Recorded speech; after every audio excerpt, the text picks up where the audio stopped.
Imagine करो एक company एक छोटे से पौधे की तरह है, पोटेंशियल से भरा हुआ। इसको बढ़ने के लिए पोषण चाहिए होता है।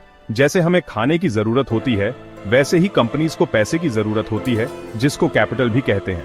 कभी कभी कंपनीज को अपना बिजनेस एक्सपैंड करने के लिए बहुत सारे पैसे की जरूरत होती है। यहीं पर गोइंग पब्लिक का आइडिया आता है।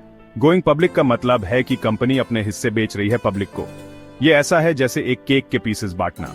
हर पीस कंपनी का एक शेयर होता है, जिसको स्टॉक भी कहते हैं। जैब लोग ये शेयर्स खरीदते हैं तो वो पार्ट ओनर्स बन जाते हैं। गोइंग पब्लिक के इस प्रोसेस के इनिशियल पब्लिक ऑफरिंग या आईपीओ कहते हैं।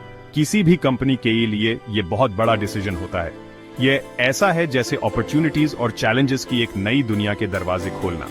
कंपनीज कई रीजन से पब्लिक जाने का फैसला करती हैं। सबसे इंपॉर्टेंट रीजन होता है बहुत सारा पैसा रेज करना। ये पैसा उनकी ग्रोथ में मदद करता है, उन्हें नए मार्केट्स में एक्सपैंड होने में मदद करता है, या नए प्रोडक्ट्स और टेक्नोलॉजीज में इन्वेस्ट करने में मदद करता है। लेकिन गोइंग पब्लिक सिर्फ पेस के ही बारे में नहीं है, ये क्रेडिबिलिटी और ट्रस्ट बनाने के बारे में भी है। जब कोई कंपनी पब्लिक जाती है तो वो मोर ट्रांसपेरेंट और अकाउंटेबल बन जाती है। यूज स्ट्रिक्ट रेगुलेशंस फॉलो करने होते हैं और रेगुलरली फाइनेंशियल इंफॉर्मेशन डिस्क्लोज करनी होती है। ये ट्रांसपेरेंसी कंपनी के लिए लॉन्ग रन में बेनिफिशियल हो सकती है। ये मोर इन्वेस्टर्स अट्रैक्ट कर सकती है, स्टेक होल्डर्स के साथ स्ट्रॉन्ग रिलेशनशिप्स बना सकती है और कंपनी की ओवरऑल रेप्यूटेशन एनहांस कर सकती है। अब बात करते हैं सबसे इंपॉर्टेंट चीज की, रेजिंग कैपिटल।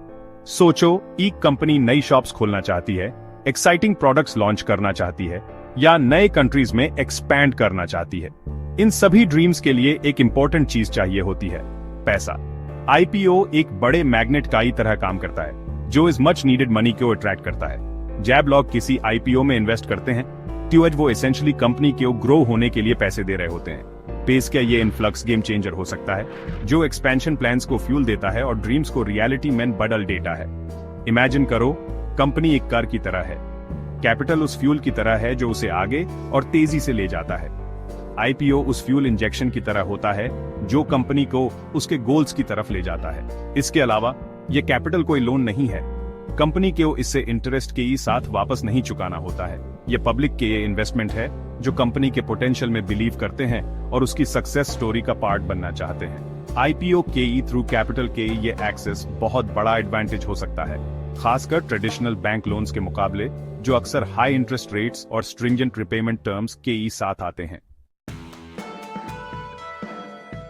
हम सब डेट का बोझ जानते हैं, ये ह्यूम दबा सकता है और हमारे चॉइसेस को लिमिट कर सकता है। बिल्कुल हमारी तरह कंपनीज भी अपनी ऑपरेशंस को फाइनेंस करने के लिए डेट लेती हैं, लेकिन बहुत ज्यादा डेट रिस्की हो सकता है। आईपीओ एक रास्ता दिखाता है। शेयर्स बेचकर कैपिटल रेज करके कंपनीज अपनी एग्जिस्टिंग डेट्स चुका सकती हैं। सोचो, उन लोन से मुक्ति पाने और फाइनेंशियल फ्रीडम पाने की क्या राहत होगी। आईपीओ के थ्रू डेट रिड्यूस करना सिर्फ हल्का महसूस करने के बारे में नहीं है, इसके टैंगिबल बेनिफिट्स हैं। यह कंपनी की फाइनेंशियल हेल्थ इंप्रूव करता है, जिसे वो फ्यूचर में इन्वेस्टर्स और लेंडर्स के लिए और अट्रैक्टिव बनती है। इसके अलावा कम डेट का मतलब है कम इंटरेस्ट पेमेंट्स, जिसे कंपनी के पास अपनी ग्रोथ में रीइन्वेस्ट करने के लिए ज्यादा कैश फ्लो फ्री होता है। डेट रिडक्शन और रीइन्वेस्टमेंट का यह पॉजिटिव साइकिल एक मोर स्टेबल और सस्टेनेबल बिजनेस मॉडल कंट्रीब्यूट करता है। यह फ्रेश एयर में सांस लेने जैसा है, जिसे कंपनी ज्यादा फ्लेक्सिबिलिटी और कम फाइनेंशियल प्रेशर के साथ ऑपरेट कर सकती है। कंपनी स्टार्ट करना और उसे चलाना रिस्क से भरा होता है। यह कभी तूफानी समुद्र में जहाज चलाने जैसा होता है। जब कोई कंपनी पब्लिक जाती है तो वो ऐसा है जैसे उसने जर्नी शेयर करने के लिए और लोगों को ऑन बोर्ड इनवाइट किया है।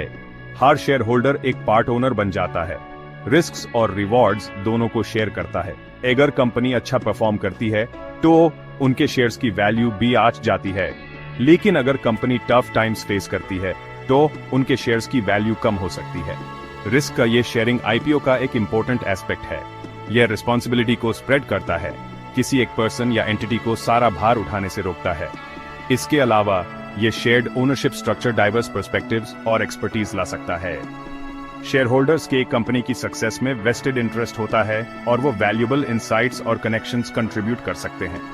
यह ऐसा है जैसे बोर्ड पर नेविगेटर्स की टीम हो, हर कोई जहाज को चैलेंजेस नेविगेट करने और अपॉर्चुनिटीज का फायदा उठाने में हेल्प करने के लिए अपने नॉलेज और एक्सपीरियंस का योगदान दे रहा हो।